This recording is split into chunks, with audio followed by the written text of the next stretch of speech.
এই পর্বে আপনাদের সামনে নিয়ে এসেছি বাংলাদেশের মামাঘাটের বিখ্যাত ইলিশ ভর্তা।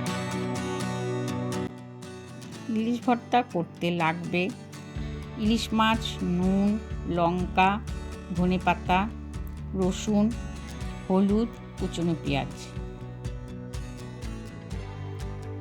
এবার নুন হলুদ দিয়ে মেখে নেব। অল্প করে নুন দিলাম, সঙ্গে হলুদ দিলাম, ভালো করে এবার মেশাতে হবে। ভালো করে মাখিয়ে নিচ্ছি। খুব সুন্দর করে মাখানো হলো, সব জায়গায় সমান যেন হলুদ নুনটা লেগে যায়। এইবার কড়াই চাপিয়ে দিলাম গ্যাসের উপর। দেখে নিচ্ছি কড়াইটা গরম হয়েছে কিনা। এরপর সর্ষের তেল ঢেলে দিলাম। যতক্ষণ না তেলটা গরম হয় ততক্ষণ অবধি আমাকে অপেক্ষা করতে হবে। কড়াইটা একটু নেড়ে চেড়ে দিলাম।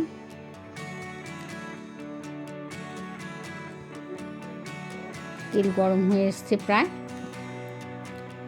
আর একটু হোক, বেশি কড়া করে তেলটা গরম হতে হবে। এরপরে একে একে মাছগুলো কড়াইতে দিয়ে দিলাম।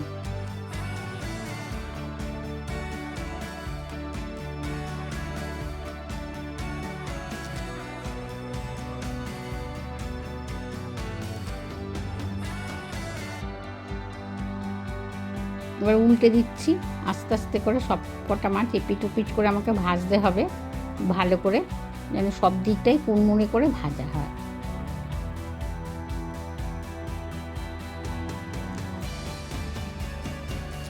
এমনভাবে ভাজা করতে হবে যেন একদম কুড়মুড় হয়ে যায়। মাঝে মাঝে উল্টে দিচ্ছি।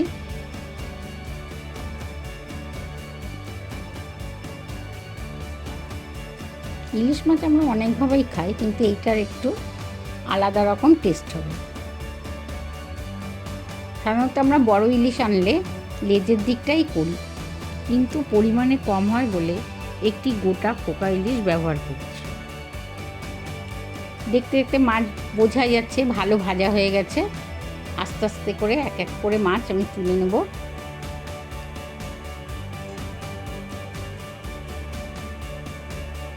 সব মাছগুলো খুব সুন্দর ভাজা হয়েছে, তুলে নিলাম মাছগুলো। এবার মাছগুলোকে ঠান্ডা করতে দিয়ে একে একে শুকনো লঙ্কা আর পেঁয়াজগুলি ভেজে নেব। একটু স্টিমটা কমিয়ে দিয়ে শুকনো লঙ্কা এর মধ্যে ভাজা দিতে হবে। গোটা 8-10 লঙ্কা আমি এর মধ্যে ভাজতে দিয়ে দিলাম। ভালো করে লঙ্কাটা ভাজা হয়ে যাচ্ছে, স্টিমটা কমিয়ে দিয়ে লঙ্কাগুলো নামিয়ে নিচ্ছি। এরপরে ওই যেই তেলটা থাকবে ওই তেলটার মধ্যেই আমাকে কুচনো পেঁয়াজগুলো দিয়ে দিতে হবে।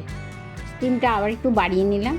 এবার কুচনো পেঁয়াজগুলো দিয়ে দিলাম। আমি এখানে কিছুটা কুচানো পেঁয়াজ পরে ব্যবহার করার জন্য রেখে দিলাম।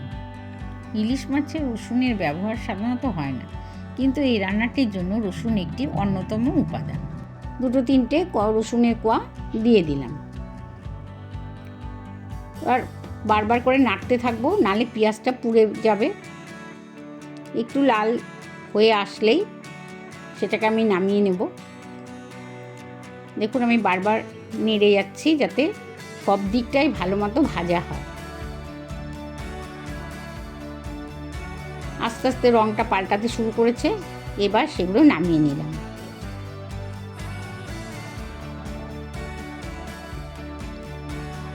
এবার গ্যাসটাকে অফ করে মাছটা যে আমি ঠান্ডায় দিয়েছিলাম ঠান্ডা হওয়ার জন্য সেখানে নেমে আস্তে আস্তে করে সমস্ত মাছের কাঁটাগুলো আলাদা করে ফেলবো। এটাই হচ্ছে খুব ধৈর্যের কাজ। খুব ধৈর্যের সঙ্গে এটার কাঁটা ছাড়াতে হবে, কারণ ইলিশ মাছের কাঁটার আঁশগুলো খুব ছোটো ছোটো। বাচ্চাদের কথা মনে রেখে খুব ধৈর্যের সঙ্গে এখানে মাছের কাঁটাগুলোকে আলাদা করতে হবে।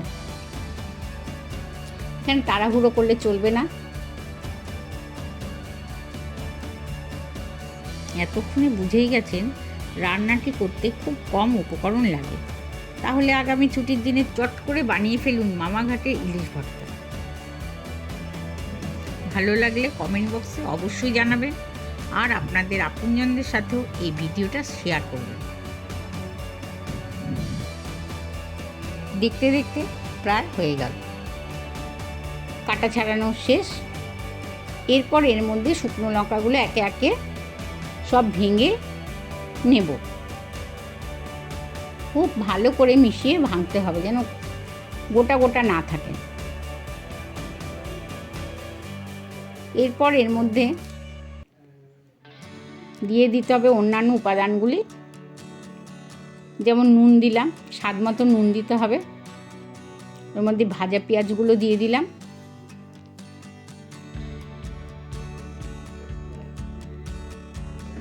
ধনে পাতা কুচনো ছিল ওর মধ্যে দিয়ে দিলাম, আর দিয়ে দেব কিছুটা কাঁচা পেঁয়াজ আমি আগে তুলে রেখেছিলাম, সেগুলো এর মধ্যে দিয়ে দিলাম।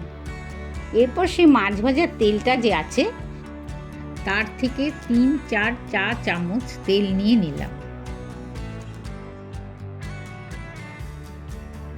এবার মেখে নেওয়ার পালা। এই রান্নাটি একটু ঝালঝাল হলেই ভালো লাগে।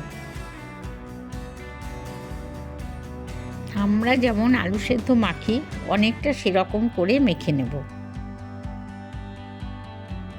আপনারা ইচ্ছা করলে এর সাথে কাঁচা লঙ্কার কুচিও ব্যবহার করতে পারেন, কিন্তু এটা একেবারেই অপশনাল। আমার হয়ে গেছে রান্না, এবার গরম গরম ভাতে পরিবেশন করুন। রান্নাটি ভালো লাগলে আমার চ্যানেলটিকে সাবস্ক্রাইব করুন, লাইক করুন এবং পাশে থাকা বেল আইকনটিকে ক্লিক করুন।